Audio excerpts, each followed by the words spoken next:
ప్రేక్షకులకి నమస్కారం. గోపురానికి స్వాగతం.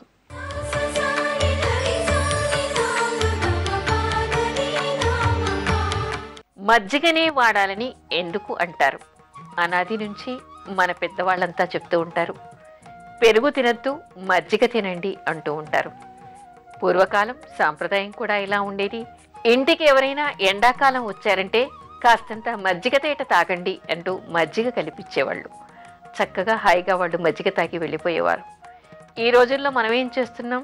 మన ఇళ్ళకి వచ్చిన వాళ్ళకి టీలు కాఫీలు ఇచ్చి వాళ్ళ అసిడిటీని మరి కాస్త పెంచి పంపిస్తున్నాం. అసలు నిజానికి మజ్జిగని ఎందుకు తాగాలి? మజ్జిగ వల్ల ఉన్నటువంటి ఉపయోగాలు ఏమిటి? మజ్జిగ మనకు చేసేటువంటి మేలు ఏమిటి అనేటువంటి విషయాన్ని మనం తెలుసుకోవాలి. మజ్జిగ త్రిదోషాల్ని హరిస్తుందిట. అంటే మజ్జిగ మనకి వాత, పిత్త, కఫదోషాలు మూడిటిని కూడా పోగొడుతుందిట. హృద్రోగాల్ని పోగొడుతుంది, జీర్ణశక్తిని పెంచుతుంది, జఠరాగ్నిని పెంచుతుంది, జీర్ణ ప్రక్రియను మనకి బాగా చేస్తుంది, జీర్ణం చేస్తుంది, మలబద్ధకాన్ని పోగొడుతుంది, ఆ తర్వాత అపానవాయువులు రాకుండా కాపాడుతుంది. మనకి మజ్జిగ మనకి మేలు చేస్తుంది అనేటువంటి విషయాన్ని చెప్తారు. అయితే ఇక్కడ మరొక విషయం కూడా గమనించాలి. మజ్జిగ ఇంకోటి ఏమిటంటే మజ్జిగని ఏ విధంగా తీసుకోవాలి? మనకి పూర్వీకులు కూడా ఏం చేస్తూ ఉండేవాళ్ళు? మెంతి మజ్జిగ అని తయారు చేస్తూ ఉండేవాళ్ళు. ఒక ఇనుప గరిటెను తీసుకొని, సాధారణంగా ఇనుముని మనకి పాత్రల్లాగా మనం వంట సామాగ్రిగా వాడుతూ ఉంటాం. అంటే రొట్టెలు చేయడానికి పెనాన్ని, దోశలు పోసుకోవడానికి పెనాన్ని, ఇనుప వస్తువుని మనం వాడతాం. ఇనుము వస్తువుల్ని వంట పాత్రలుగా మనం ఎందుకు వాడాలి? ఇక్కడ ముఖ్యంగా మనం మజ్జిగలో చెప్పుకోవాలి అంటే పూర్వకాలం ఏం చేసేవాళ్ళు? ఒక ఇనుప గరిటెను కాల్చి దానిలో కాస్తంత నెయ్యి, మెంతులు, ఆవాలు వేసి చిటపట్లాడిన తర్వాత పోపు తయారు చేసి ఆ కాలే ఇనుప గరిటెను తీసి మజ్జిగలో ముంచేసేవాళ్ళు. అలా ముంచిన తర్వాత దానిలో తగినంత ఉప్పు కానీ సైంధవ లవణం కానీ వేసుకుని దాన్ని మెంతి మజ్జిగగా చప్పని పప్పుల్లోనూ దాన్ని వాడుతూ ఉండేవాళ్ళు. పిల్లలకి పెడుతూ ఉండేవాళ్ళు. ఇష్టంగా దాన్ని తాగుతూ ఉండేవాళ్ళు. ఎందుకు అంటే ఈ కాలే ఇనుప గరిటెను దానిలో పెట్టడం వలన దానిలో ఇనుప ధాతువు కూడా చేరుతుంది.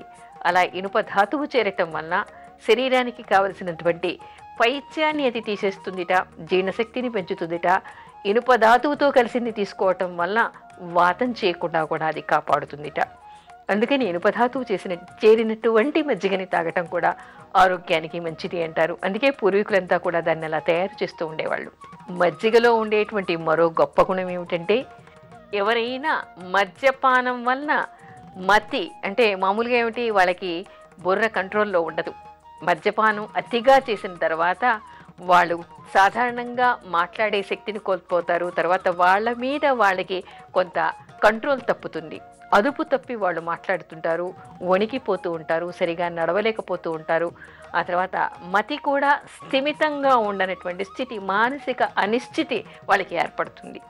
అతిగా తాగటం వలన తాగిన మత్తు ఉన్నంత వరకు మానసిక అనిశ్చితి ఉంటుంది. ఈ అనిశ్చితిని మజ్జిగ తాగటం వలన పోగొట్టచ్చుట. అంటే మద్యపానం వలన వచ్చినటువంటి మానసిక అనిశ్చితిని మజ్జిగ తీసేస్తుంది. అంటే ఎంతటి శక్తి ఈ మజ్జిగలో ఉంది. సాధారణంగా మనం చూస్తూ ఉంటాం, ఎవరైనా బాగి తాగి వచ్చారంటే ఇంట్లోకి వచ్చే ముందు ఏం మాట్లాడతారో, ఎక్కడ తూలి పడిపోతారో అని భయం వేసినప్పుడు ఓ చెంబు నీళ్లు వాళ్ళ తల మీద పోసి గ్లాస్ మజ్జిగ తాగిచ్చేస్తారు. తల మీద ఉన్న మత్తు వదిలిపోతుంది, లోపల వాళ్ళకి ఉండేటువంటి మానసిక అనిశ్చిత తగ్గిపోతుంది. అంటే ఈ అనిశ్చితి తగ్గిపోవడం కోసం మజ్జిగని వాడచ్చు అని చెప్తున్నారు. అంటే మజ్జిగలో ఎంత శక్తి ఉంది! వాతపిత్త కఫదోషాల్ని పోగొడుతుంది, మానసిక అనిశ్చితి నుంచి కూడా మనిషిని కాపాడుతుంది. అందుకని మజ్జిగకి అత్యంత శక్తి ఉంది అంటారు. పెద్దవాళ్ళంతా కూడా తప్పనిసరిగా మజ్జిగను తాగాలి అని చెప్తూ ఉంటారు. ఈ ఎండాకాలం కూడా మజ్జిగ తాగటం వలన మనకి ఉండేటువంటి దాహార్తిని తీరుస్తుంది. ఎండలో వెళ్ళి వచ్చిన వాళ్ళు వెంటనే చల్లటి మంచినీళ్ళు తాగకుండా కుండలో ఉన్నటువంటి మజ్జిగని తాగటం వలన కూడా వీళ్ళకి దాహార్తి తీరుస్తుందిట. దాహార్తి తీర్చడమే కాదు, శరీరంలో ఉండేటువంటి అలసటని తీరుస్తుందిట. ఉప్పు వేసుకొని తాగటం వలన మనకి ఎండాకాలం వచ్చేటువంటి లవణాలన్నీ కోల్పోతాం కాబట్టి దాని నుంచి కూడా అది కాపాడుతుంది. మజ్జిగ అనేటువంటిది అత్యంత విశిష్టమైనటువంటిది. జీర్ణక్రియను బాగు చేస్తుంది, ఆరోగ్యాన్ని బాగుపరుస్తుంది అని మనకి ఆయుర్వేద శాస్త్రం, ఆధ్యాత్మిక గ్రంథాలు చెప్తున్నాయి.